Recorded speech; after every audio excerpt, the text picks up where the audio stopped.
আচ্ছা গাইস, তো খেয়াল করো, আমার চিত্রটা ভালো হয় নাই আর কি, সেজন্য আমি খুবই দুঃখিত। তো আমাদের হচ্ছে তোমার বিবর্ধন নির্ণয় করতে হবে, ঠিক আছে? তো সেদিকে একটু খেয়াল করো, চিত্র ফিত্র দিয়ে আমাদের কোনো লাভ নেই। তো দেখো এখানে এটা হচ্ছে মূলত একটা এমসিকিউ, এটা হচ্ছে তোমাদের বোর্ড কোশ্চেন আসছিল 2021 সালে, কোন বোর্ডে জানিয়ে আসছিল আমার খেয়াল নেই।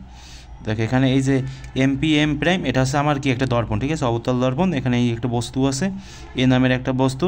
তো এখানে কী কী দেওয়া আছে কী কী নাই সেগুলো পরে দেখা যাবে। তো আগে দেখো কী কী দেওয়া আছে সেটা একটু আমরা আগে দেখি। যে এখানে ইউ দেওয়া আছে, ঠিক আছে, কী নির্ণয় করতে বলছে? বিবর্ধন।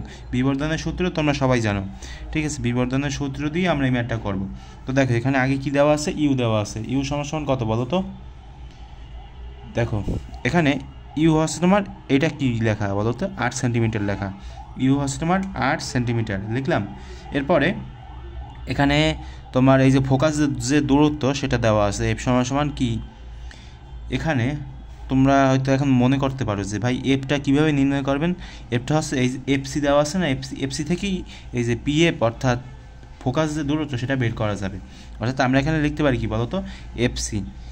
এফসি সমান সমান আছে তোমার পিএফ। তো পিএফ সমান সমান কী লিখতে পারি? 12 লিখতে পারি। 12 কেন লাগবে ভাই? এখানে এই যে লেখা আছে 12 সেন্টিমিটার, ঠিক আছে, অর্থাৎ এফ থেকে সি এর যে দূরত্ব সেটা কত সেন্টিমিটার? 12 সেন্টিমিটার। তো লিখলাম 12 সেন্টিমিটার। আচ্ছা ভাই, ঠিক আছে। তো এখন তোমরা একটা সূত্র প্রয়োগ করো। কোন সূত্র প্রয়োগ করবো ভাই? এই সূত্রটা প্রয়োগ করো, 1/v + 1/u। কেন প্রয়োগ করবো? কারণ আমাদের ইউ আছে কিন্তু আমাদের ভি বের করতে হবে। ভি, এটা সবসময় খেয়াল রাখবা যে আমাদের ভি বের করতে হবে, যার কারণে আমরা এই সূত্রটা প্রয়োগ করব। তো দেখো ভি সমান সমান এখানে কী হবে? এই যে 1/u, এটা যদি এই পাশে যায় মাইনাস হবে না? মাইনাস দিলাম। এরপরে এই যে 1/f, এফ মানে কত দেওয়া আছে? 12 সেন্টিমিটার। 12 সেন্টিমিটার লিখলাম, মাইনাস দিলাম 1/u, ইউ মানে কত? 8। তো লসাগু করো, লসাগু করলে আসবে কত বলো তো?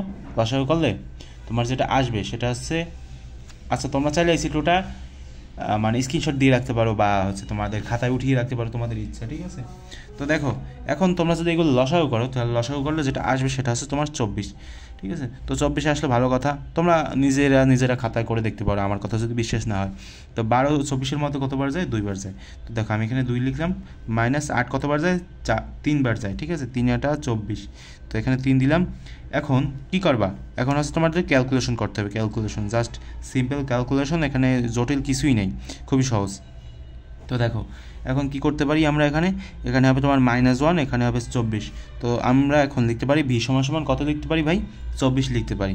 তার মানে -24 কিন্তু, কারণ উপরে মাইনাস আছে, এই যে মাইনাস। আচ্ছা আমাদের এখন ভি এর মান বের হয়ে গেছে, ভালো কথা, ভি এর মান বের হয়ে গেছে। তো আমরা এখন ভি দিয়ে কী করবো? আমরা এখন কী নির্ণয় করবো? বিবর্ধন নির্ণয় করবো। অর্থাৎ এম সমান সমান, আমি একটু ডান পাশে লিখি, ঠিক আছে? তো তোমরা হচ্ছে নিচ দিয়ে করে দেবা, কারণ আমার হচ্ছে তোমাদের দেখাতে হবে, সেজন্য আমার ডান পাশে করা লাগবে। তো এম সমান সমান আমরা কি লিখতে পারি? -v/u, ঠিক আছে? তো এখানে ভি এর মান দেওয়া আছে, ইউ এর মান দেওয়া আছে, এখন তো বিবর্ধন নির্ণয় করা খুবই সহজ। তো এখানে ভি কত দেওয়া আছে? -24 দেওয়া আছে, এবং ইউ এর মান কত দেওয়া আছে? 8 দেওয়া আছে। তো ক্যালকুলেশন করো, একবারে সিম্পল। যদি তোমরা ক্যালকুলেশন করো তাহলে যেটা আসবে সেটা হচ্ছে 3, কারণ 8 24-এর মধ্যে 3বার যায়। তার মানে কি? আমাদের যে বিবর্ধন এম মানে কি? 3, ঠিক আছে? আমাদের বিবর্ধন নির্ণয় করতে বলছিল, আমরা বিবর্ধন নির্ণয় করছি। তো এটা হচ্ছে তোমাদের একটা এমসিকিউ, যেটা কি না আমি একটু এখানে ক্লিয়ার করে দিলাম। তো তোমরা যেটা করবা সেটা হচ্ছে এগুলো নিয়ে আরও একটু পড়াশোনা করবা, অর্থাৎ তোমরা হচ্ছে আরও একটু জটিল টাইপের ম্যাথগুলো করবা, ঠিক আছে, যাতে পরীক্ষার সময় তোমাদের এগুলো কঠিন না লাগে। এগুলো বিষয়ে একটু খেয়াল রাখবা সবসময়। আচ্ছা, তো দেখা হবে পরবর্তী কোনো ভিডিওতে।